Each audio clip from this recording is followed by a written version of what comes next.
togetherness. We certainly now welcome our guest speaker today, Badi Shams. And Badi is an economist who loves, as he told me, working in his garden. And we will see some pictures of that garden coming up. He's a traveler, a lover of the mystical poetic writings of Rumi, Khalil Gibran, and Hafiz, and is a lifelong Baha'i. He's also retired from the educational system. And he has two upcoming books, Mystic Economist and Towards a New Spiritual Economic System. So with that, over to you, Badi. Well, thank you very much. I really feel very much at home. I was thinking about, when I'm talking, who's listening and how they take it. But looks like I'm very much at home with people that already have that are like-minded. And my experience so far with Margaret, Sheila, Terry, and all of you guys have been amazing. One thing you forgot to mention that I love garden, but also I fell off the ladder trying to prune the trees, so I'm recovering from that, and not very good at it, obviously. Also, I have to welcome you for spending your time to discuss a topic which is traditionally boring, scary, and intimidating to some people. And sometimes we used to joke about it that you want to really spoil a party, just tell them what you're interested in and it's economics, and that's good enough for people to run away. So that would kill the discussion. So what we're going to do today is, I'm not really expert, but one thing I've learned is to share what I've learned. So I don't have the answers. I've been a student of economics for since I remember, maybe 1976, trying to figure out a spiritual part of the economics, because the traditional economics and the theories, they're all there in the books, but there are very few references towards the moral or a spiritual side of economics. And that's why I started my website and try to encourage people to have one place so they can go. So I really admire you. And as I said, economics is very difficult and to understand, intimidating. So what I'm going to try to do is to make it absolutely simple and not to use any economic terms. And that's been my idea. And that's why when I wrote my book, last one, The Economics of the Future Begins Today, the biggest challenge was how do I do that so that I don't use all those technical words. So, but it did it. So anyway, we tried to do that. And for those of you who are interested on those terms and theories and all, I'm sorry, you'll be very disappointed. So this will be very informal, sharing of my heart and my ideas that I've learned through this 40 some years, and hopefully sits with you. Though it comes from Baha'i point of view, because of my faith, but believe me, I really feel like by end of this presentation, you may realize that what I am talking is also what you already believe. So I will be basically repeating something that you already know. But it's good to know that, that sometimes that we have that commonness, and emphasize that.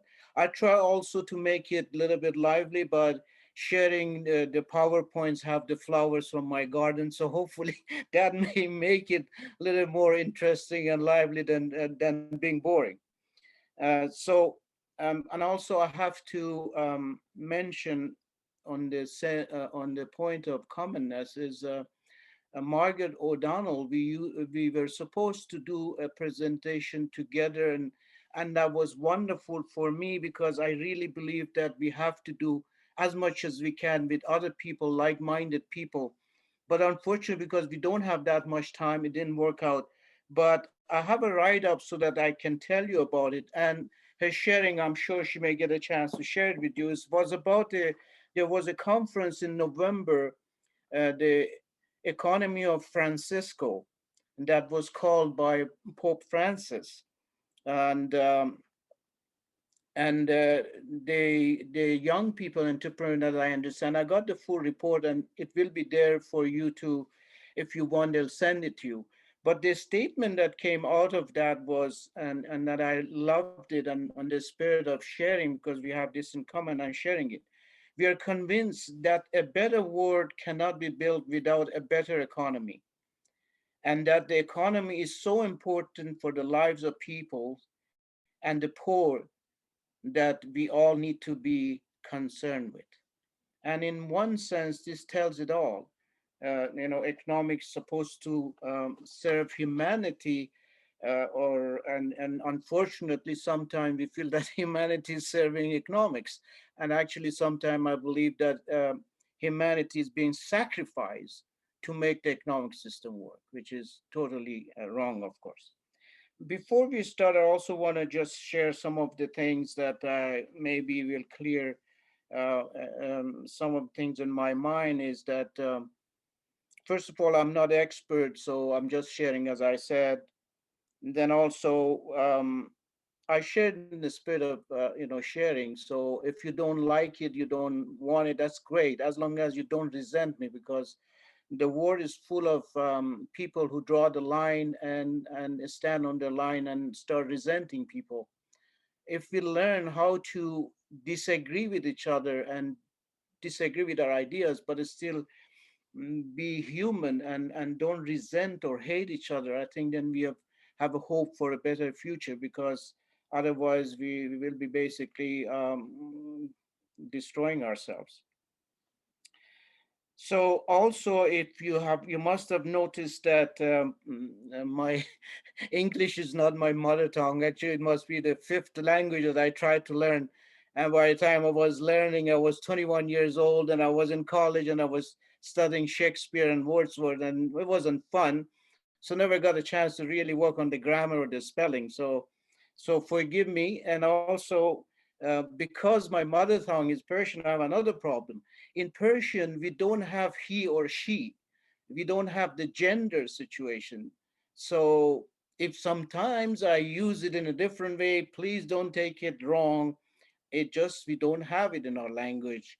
We use people's name, or if it comes to God, it's not a he or she, God is God. So that way is very simple. But when I start sometime talking about it, and I was told that that is very sexist, why it shouldn't be she? I said, believe me, I didn't know that. It's just that the way I've used my language and I translated it. So now all is out of the way, and I normally have a tendency of going off track and get carried away with the topic and go places no man has gone before. In order not to do that, because we don't have too much time, put the points that I would like to share in front of me so that I don't miss anything. So today we are going for a journey of understanding economics, what is this, when it started, and where it is now, what are the problems, what are the crises, and what could be solutions. So to start with, I guess we we have to find a definition. And believe me, the more you read the definition of economics, the more confused you get. Some of them are 2 pages full of consumption, production, equilibrium, scarce resources, and this and that. By the time you finish the paragraph, you're more confused in the beginning. So I choose one which is very simple, and it conveyed a message to me. And I think we can show it to you in the number two PowerPoint that should hopefully explain it. Number two would be good. So yeah, the next one. So yeah,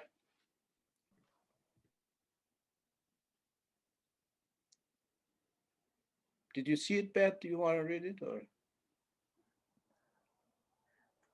number two Is was? this is this the one? Yeah, Is this yeah, the one, Betty? that's right. That's right. Okay, go ahead, Terry.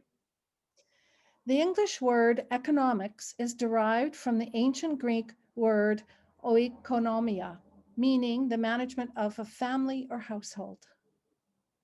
I love this quotation, this explanation, because it's just also tell you the roots of it, but also explain what it's supposed to be. It's supposed to help you to manage your household. Now, this household could be as an individual, could be your family, could be your town, could be your country, or could be international. So that really explains it very much.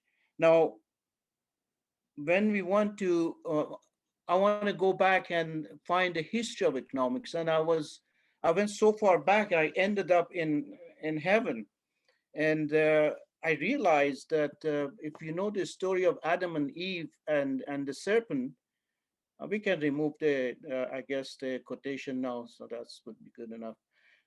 Adam and Eve and serpent, if you some of you know it, and I believe most of you know it, that of course in heaven there was no economic transaction because everything was provided and everything was free. Uh, but there were certain things you have to obey, and one of them was don't eat that forbidden from the forbidden tree. Anyway, so the serpent somehow managed to convince Eve to have the apple, and without mentioning the side effects. So I think that was the first false advertisement that happened before even we start human history. And the consequences, of course, were grave, and it led to where we are, if you believe in that tradition. But also it underlines the important point that one has to be very careful about advertisement, because the way they present it is this, that what you need is this. Your need is shelter, food, and this and that. But the way they present it, that it is your want. Now they really didn't need the apple, but the way it was presented, that was you really need that. This is very important for your survival. Now that hasn't changed much, because even today you look at it in the advertisement, they present it in such a way that you feel like, yeah, I need that. You need to go from point A to B. Now you can do that by walking, or you can do it by bus or bicycle. But the way the commercials show it to you, that you need the latest car and latest model, and that's the only way that you can really go from point A to one. And that goes with so many other things. And the consequences are amazing. Imagine what happened with the tobacco industry by not mentioning the side effects or the Roundup or other issues that created such an amazing harm in our society. What was based basically for a false advertisement. So one has to be really careful about that, and read between the lines. Anyway, we covered the part about heaven, and we come back to earth. I think the first transaction happened that we can really say it is economic was, as you know, we were hunters and gatherers in the Stone Age, and we would go to hunt food, and sometimes we were the food for some other animals. But when we succeeded in getting something and we would be good at it, and most probably, I wasn't there, but I'm guessing one of the hunters got really tired of eating the same kill every day, and he saw the other hunter was hunting, I don't know, rabbit, and he was hunting maybe lizard, and he was bored with it. And somehow with his language he explained to him that I give you this, you give me that one. And that was the first transaction happened, which was basically barter economy, that there was no money or anything, there was no language or anything. So I think that would be, we can say, starting point of economic system from that point. After that, of course, the humanity learned to agriculture and domesticating the animals and start settling down and making communities, and farming started, and that's how things started, then having families, and then they realized not everybody can make their own tools. Or somebody says, okay, I make the tools for your agriculture or your shoes, and so the division of labor started, so everybody didn't have to do the same thing.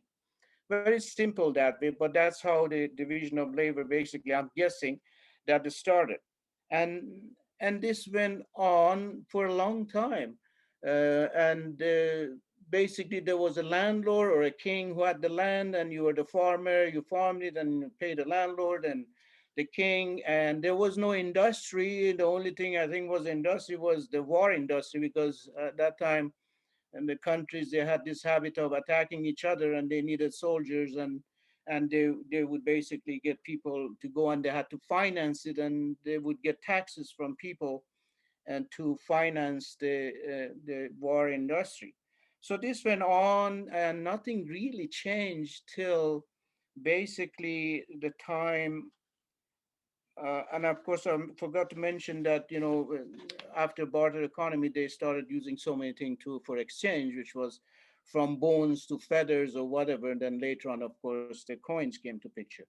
So as we are going, I have to say there was nothing much to do. We had agriculture and people happy, and life was very simple till it came basically till the industrial revolution, when somebody in England, I guess, thought about in 18th century that they can automate their mill factory, and then the steam engine was invented, and automation and the assembly line and all. So things dramatically changed. Everything changed because with it, it brought, they needed roads now, they needed raw material for the factories, the mass production has started, the banking was needed for exchanging money, facilitate the finances for all these things. So it basically changed everything. And even the institutions have to be changed.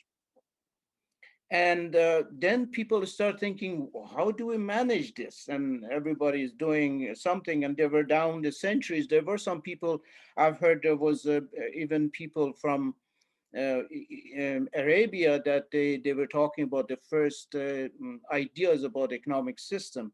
Anyway, it doesn't matter. The thing is that after the Industrial Revolution, there was a need for a system to manage our finances, to manage our material and production, all this stuff. So Adam Smith was a gentleman from Scotland that he spent some time observing the market and trying to come up with a system. And remember those days in 18th century, science was amazingly popular because of the industrial revolution and inventions and all. And economists always had this physic envy. They always want to make economics as a science as good as physics. So I think that was the mentality. And then of course Darwin played his role by saying for survival of the fittest, and all those things getting mixed up. Anyway, Adam Smith says, he observed and said, I've realized that everybody wants to make money and everybody wants to maximize their profit, and self-interest is the motivator. And so when you started making assumptions and for building his system, he assumed that the self-interest is the engine of the system, and the economic is a science of making money, making wealth. So his book was The Wealth of Nation, how to create wealth within a nation.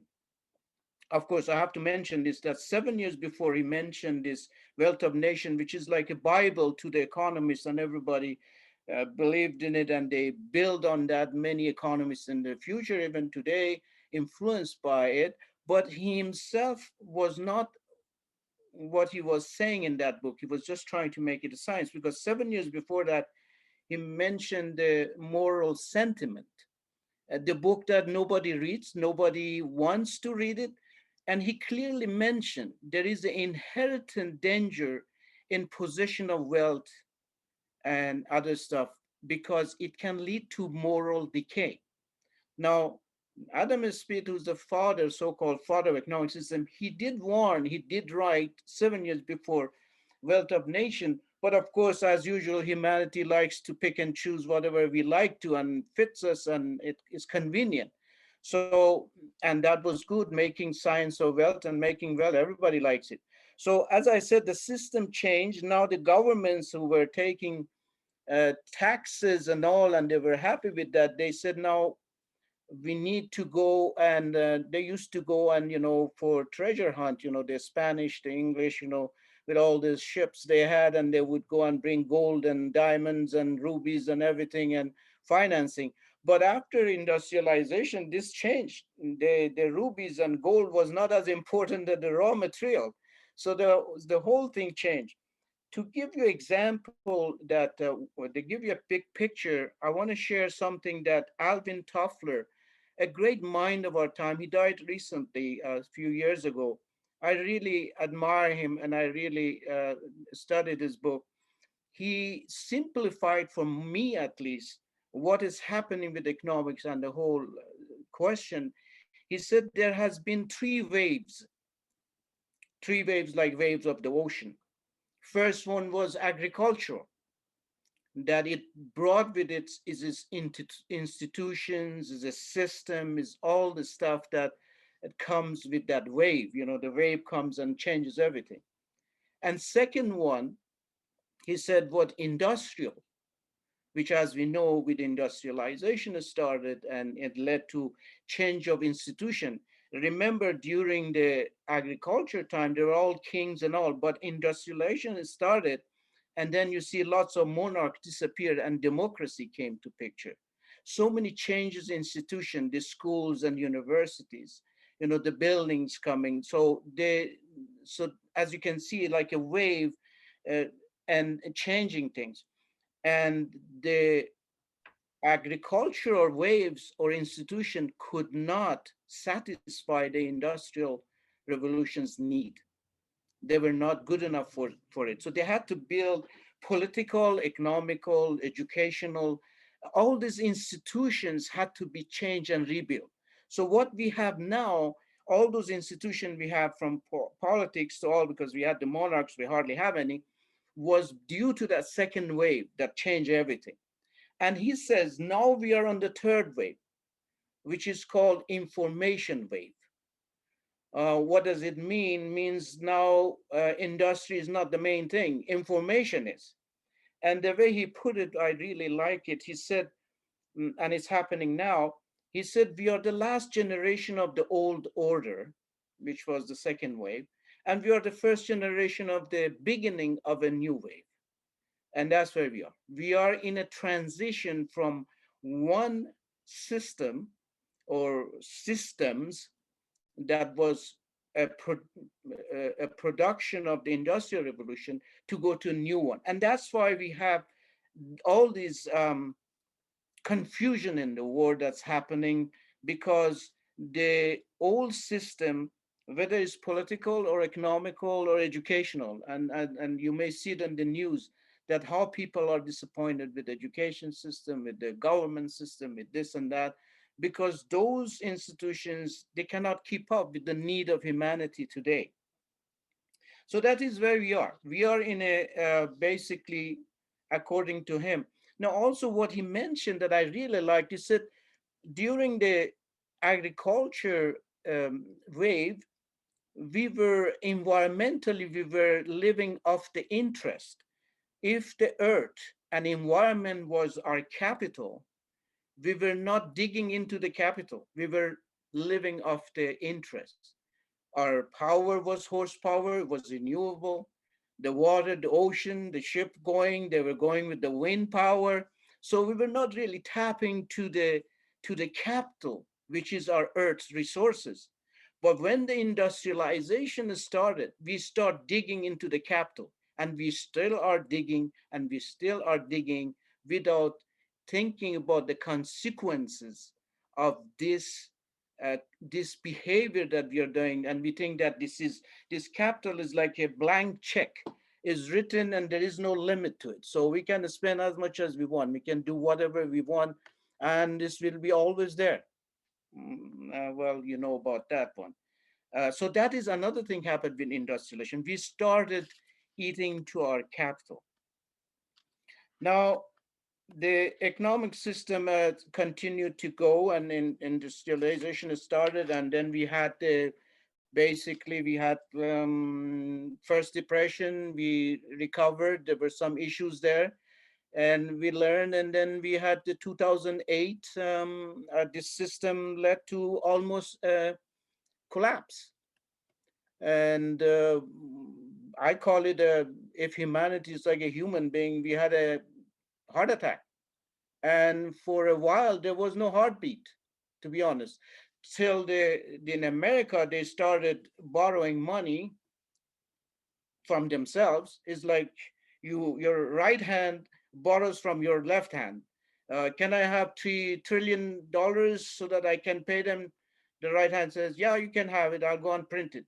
So anyway, they did that, and they pushed this money so that the system revived itself and came and start heart to start breathing. Now you think a person who's got a heart attack comes from the hospital and say, boy, that was a close call, I should be very careful.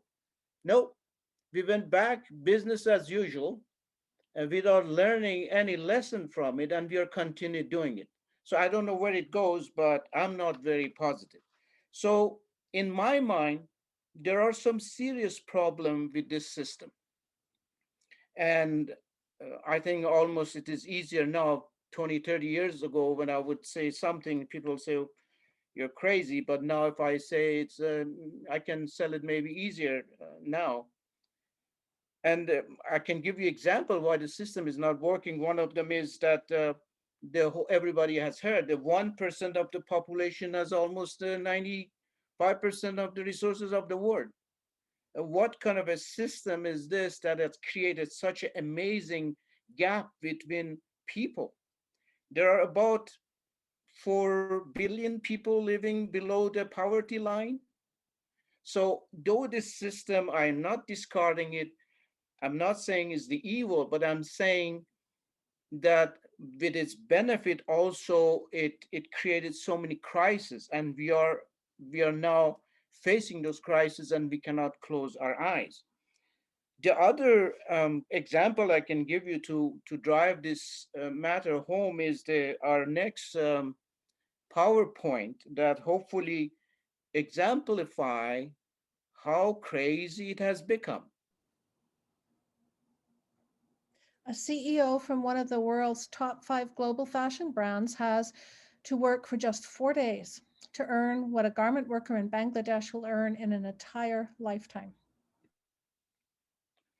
Well, I guess I don't have to say much. Can you believe it? I've lived in many places, China, India, I don't know, Latin America, and I've seen poverty firsthand, believe me. And in North America, sometimes we don't understand. Actually, I was a refugee for 7 years in India. So believe me, I know a little bit about poverty. It is so unfair to me knowing that people, they're working all their life for basically nothing. I don't care much about the money part, but I see it from a spiritual point of view. If our life, if our lives from beginning to end has got a purpose, and one of them is to become a better human being, or to meditate or pray or be grateful or whatever, do something positive. Now, this is the tragedy in my mind, and that's I really think that we have to think about it more, especially people of the faith. Millions and billions of people, their struggle is not about either go to church or say a prayer to find the next meal. Now, if we say that man is, or humanity is a creation and is made in the image of God, this image doesn't sit with me, that people are struggling to find the next meal, and how many thousands of them every day they die. I remember I was in Calcutta for a while, and I would see the truck, morning garbage truck comes, and I said, oh, that's good, they start cleaning the garbage early. I realized they were picking up the dead bodies who died of the starvation in the street. And that was what is happening. We sometimes don't realize, but we are responsible. Our silence, our lack of action means somebody is suffering somewhere. Because if we make it change the system somehow, hopefully it will have effect. So that is a tragedy. I see that human life that is got so much potential to achieve is waste on scrambling for a piece of bread a whole day. Forget about the high goals and spiritual activities or anything. So now you may say why it is. We can go to the next quotation. Hopefully that should throw some light on it.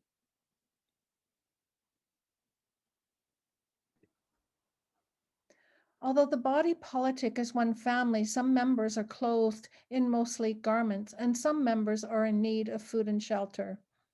Why? Because this family lacks the necessary reciprocity and symmetry. This household is not well arranged. All the laws which are legislated do not ensure happiness, they do not provide comfort. Therefore, a law must be given to this family by means of which all the members of this family will enjoy equal well being and happiness. Abdul Baha. So as you can see, why I chose the definition of economic in the beginning, because it was simple. Also, it would help me to explain. If the economic system is to help us to manage our household, the way we see it, this household is not well arranged. There are so many problems with it, and we can see it easily. My understanding, is that these problems in the system can be resolved, can be solved if there is a will. Um, Now, you may say why this is happening. My point of view is basically we got it wrong from the beginning. When Adam Smith making his assumption, he made a fundamental error in my mind to say that the self-interest is the driving force for that, or as an engine for the economic system. Now, for people who believe that, and plus that it is a science, like, physics is like a science that you can see that a matter becomes smaller to atom and a neutron, electron, and they go, and actually physics almost showing, proving God in a sense, because they have reduced it to basically one power and they call it the unknown. We don't know. So anyway, but economic is, they try to make a science, but it's not, because man has got a free will. How can you make a system and say that a person is going to behave all the time like this, and he's selfish and he goes out and he wants to have this and he wants to make money for himself? No, a person wants to give all his money to the charity, he wants to help other people. This doesn't go that way. So that's one assumption they did. Second, the biggest mistake could be making money as a yardstick to measure our achievement. Now, for measuring length, we have the meter, how many centimeters. Now, this system came with money and said, this is how you measure. If you have $2 million, you have made it, you're successful. If you have two factories, you're better than the guy who's got one factory. So they basically let greed free within the system to go as much as it wants. What reality we know from spiritual point of view, what about kindness? What about generosity? What about giving? Now, I cannot say by the time that I die, because I had only $10,000 in my account, I was a failure and I failed to achieve, because according to that yardstick of money, I failed. But this is where the changes have to come fundamentally. And hopefully the next quotation may help us to get some idea how fundamental this change has to start.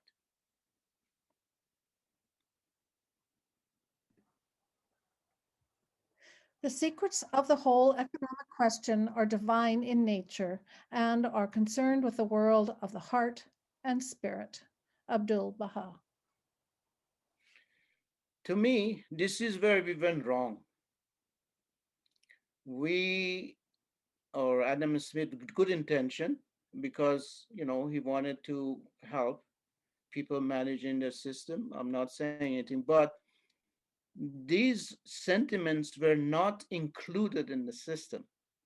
Morality, kindness, generosity, all those things that make us human. For making it a sign, they have to sacrifice and keep those values out of the system so that they can make a mathematical formula and show it that this will lead to this and this. So they try to make it exact. But reality is that the foundation for a system that I like would be has got both together, the material part and also the spiritual part. And and also the other elements that we have to remember, as I said about the yardstick about money.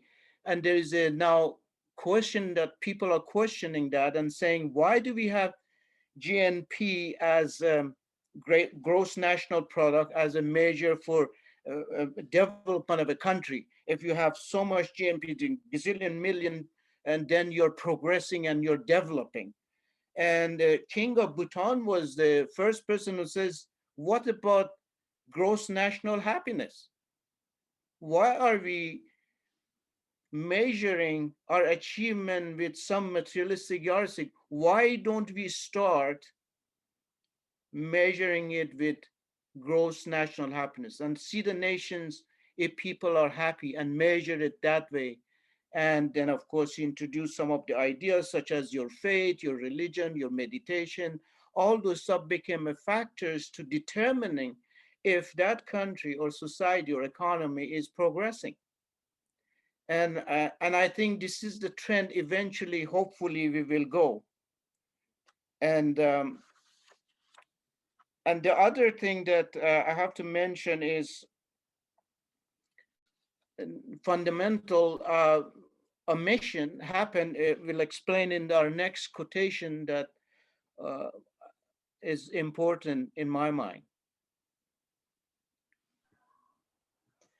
Material civilization has reached an advanced plane, but now there is need of spiritual civilization.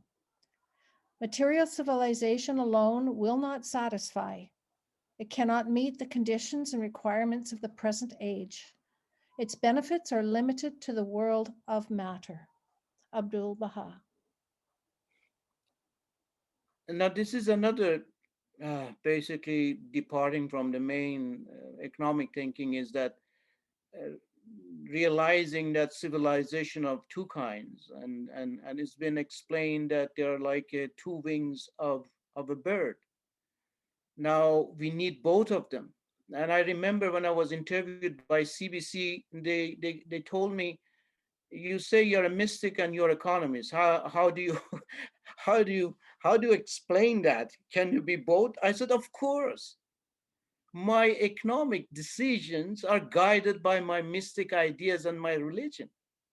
So I see no problem, because I believe our civilization can progress when we manage to balance these two together, and we are not going with one wing, whether it is too much material or too much of religion without respecting science. Because if religion doesn't support science, then it becomes superstition. So we need both of them. We need science, we need the material civilization to make all this invention. We also need this spiritual civilization to guide us to make the right decision, to care for the poor, to think all those things that make us human and makes us progress both with material and spiritually.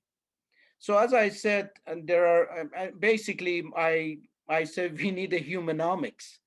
We need a system that got humanity in it. It's got the virtues that we respect, and it reflects in it. So I really like the humanomics. Now, as I was saying, that we feel like sometimes it's hopeless situation, and we cannot do anything about it. But I don't think so. I really am so hopeful about the future, and I think we have a big role to play, especially us who believe in certain virtues, as now the PowerPoint is showing, that is so common to anyone, whether you are part of an organized religion or you believe in humanity or morality, and those virtues are common. All we have to do is to inject these ideas and virtues to our systems. And I'm not saying just economics, I'm saying educational, I'm saying political. Kindness, compassion, peace, all those things. If we start individually slowly by our actions injected to the system, we will make a revolution within. We change the system within. I chose those four. Truthfulness to me is the foundation of a new system. If everybody tried to be truthful and tell the truth, boy, within overnight, things will change. Everybody would tell the truth. I knew the person is not going to cheat me. The life become different, and the system would become much easy to manage and doing what it has supposed to do, which is, as I said, serving humanity rather than sacrificing humanity for the sake of the system. Now, in order to do that, in my last book, I devoted one chapter to this purposely and called Practical Economic Suggestion for Everyday Use.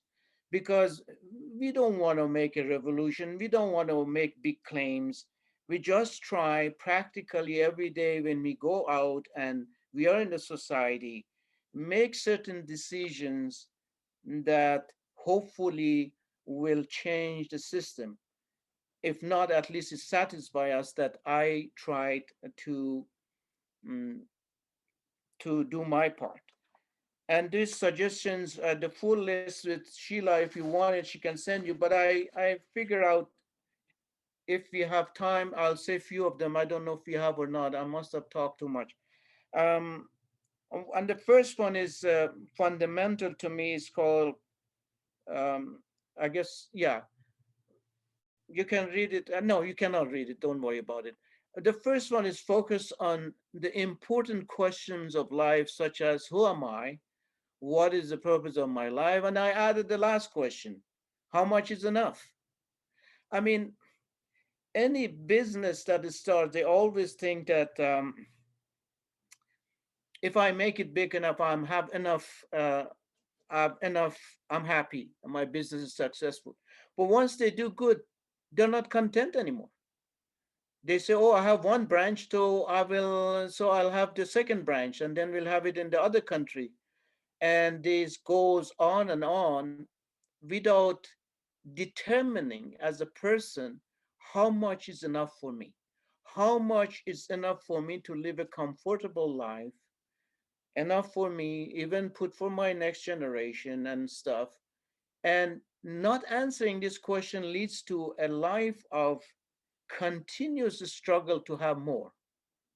And as you know, of people of the faith, that we, according to the mystics, we are on this earth less than a fleeting of a moment. I mean, you blink and you're gone. And I'm learning from my ex-students every time I talk to them, says, I can't believe I'm 25. How did it happen? I can't believe it. I'm 35. What did it happen? And then, of course, you know what happens. Then they become sick. Oh, I can't believe I'm grandma or grandpa. And then I remember a lady that was like my mother, and she was passing away. She says, I can't believe I'm dying. So we know we are not here for eternity. Why are we wasting our energy when we don't need it? And that's the mystery that I haven't resolved, and it still is in my mind. Why people who have more than 1 million, they want to have 2 million? And forget about that. One person has got 1 billion. Why do you need another one?